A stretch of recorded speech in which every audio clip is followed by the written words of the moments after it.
Assalamualaikum warahmatullahi wabarakatuh. Alhamdulillah guys, hari ini dengan Ustazah Umi Juhriah. Nantikan videonya ya, saksikan, semoga bermanfaat. Amin ya rabbal alamin. Itu yang kita lakukan. Ada yang tanya, silakan.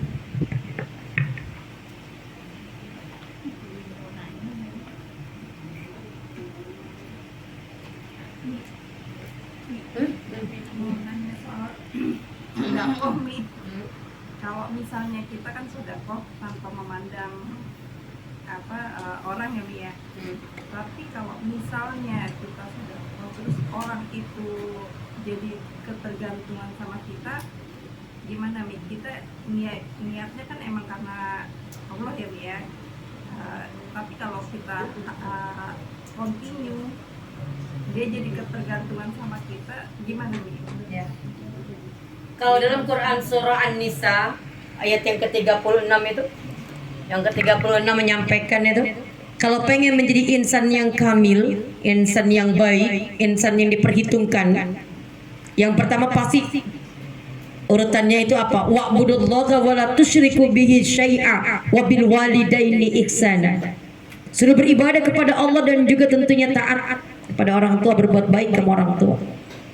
Enggak cuma itu. Kalau sudah wa'budullaha wa la tusyriku bihi syai'a wa bil walidaini ihsana wa bidil qurba, kaum kerabat, ya paman, ya bibi, ya ponakan, ya sepupu, pokoknya kaum kerabat. Wal yatama, orang-orang yatim, wal masaki, orang-orang, wal jaridil qurba, tetangga yang dekat, wal jaridil junub, tetangga yang jauh. Enggak cuma itu, baru wasahibi bil jam, baru besti ibu, teman ibu yang jauh, wabnis sabil, orang dalam perjalanan, au malakat saima, yang ada dalam kita. Kalau memang kita ngasih itu, memang dia termasuk orang yang tadi yatimkah, fakirkah, miskinkah, emang nggak mampukah, nggak usah diperhitungkan, memang itu ketugasan kita untuk mengatur, membantunya. Tapi kalau seandainya memang dia berdaya, dia kuat, kerja nggak mau, ketergantungan untuk dikasihnya, mungkin kita bisa cara yang baik untuk bicaranya. Jangan kehidupan bergantung sama orang. Karena engkau masih kuat, masih muda. Allah suka dengan laki-laki yang kuat, yang pengen usaha. Maka sana jalan ikhtiar kamu. Boleh kita nyampaikan agar dia nggak bergantungan dengan orang lain, bukan dengan kita saja. Tapi karena memang dia kebiasaan enaknya nungguin aja, lah nggak boleh. Islam nggak suka dengan kayak gitu. Maka cara yang baik yang dibilangin, mungkin emang dia belum dapat, udah cari nggak dapat pekerjaan, udah kemana aja tapi nggak dapat juga, masa iya kita tega sih ya. Tapi kalau memang itu dikasih menjadi ketergantungan, malah membuat dia makin malas, nggak boleh. Tapi kalau memang kita ngasih, apalagi dia nggak mampu, nggak berdaya, nggak berdaksa, kemudian kita mengasihnya menjadikan manfaat maslahat, jadi nilai amal jariah buat kita. Gitu, tinggal ibu lihat di mana posisinya adanya. Kalau kejadian kayak gitu nih yang tadi bilang, kita harus stop atau gimana? Kenapa? Kalau yang tadi yang saya bilang jadi malas gitu, kita tuh jadinya kita stop atau gimana? Ngomong dulu, jangan langsung di stop. Kalau kebiasaan. Emang dasarnya malas. Lah, kalau udah mau nggak apa-apa, Kita silakan. stop. Nggak apa-apa. Boleh, nggak apa-apa. Nggak boleh. Tapi kalau uang ibu ada, rezeki ibu ada, apalagi dia kaum kerabat, ya jangan di stop, kesian. Iya, tapi kalau jadi malas gimana? Tadi Umi ngomong, mudah-mudahan malesnya itu akan berdampak buat dia dalam satu kebaikan. Toh ngasih kita nggak seberapa, mudah-mudahan yang ngasih nggak seberapa menjadikan ladang amal soleh. Gitu. Apalagi kerabat, orang lain aja kita kasih, apalagi kaum kerabat memang dia nggak mampu. Sebatas dia berusaha cari, emang nggak dapat, emang enggak, bukan karena dia malas. Ya udah, doain aja, mudah-mudahan gampang. Toh kita kasih 100, 200, 300 juga nggak menghilangkan rezeki kita kok dari Allah. Gitu. Kita tidak melihat yang itunya ya. Iya. Kita tetap Betul.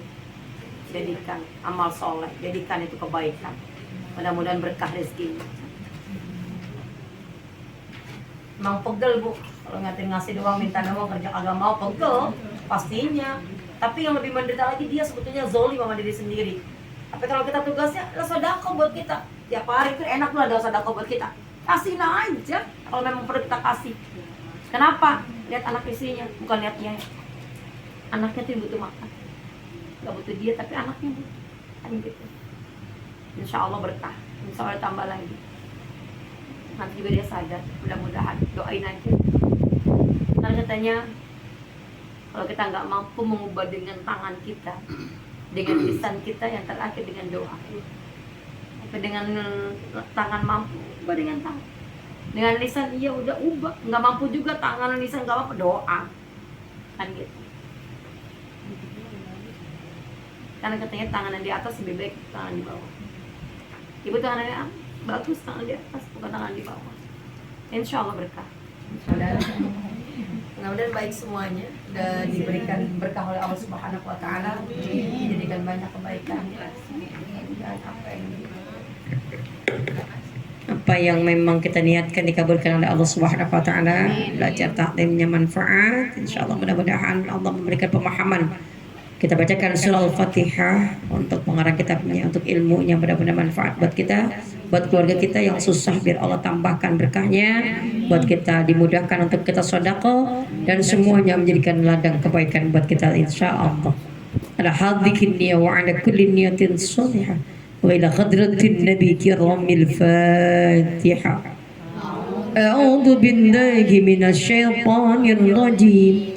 Bismillahirrahmanirrahim. Alhamdulillahi rabbil alamin. Arrahmanirrahim. Maliki yaumiddin. Iyyaka na'budu wa iyyaka nasta'in. Ihdinas siratal mustaqim. Siratal ladzina an'amta 'alaihim ghairil maghdubi 'alaihim waladdallin. Rabbi ghfir lana wa liwalidayna amin. Mohon maaf. Assalamualaikum warahmatullahi wabarakatuh. Waalaikumsalam warahmatullahi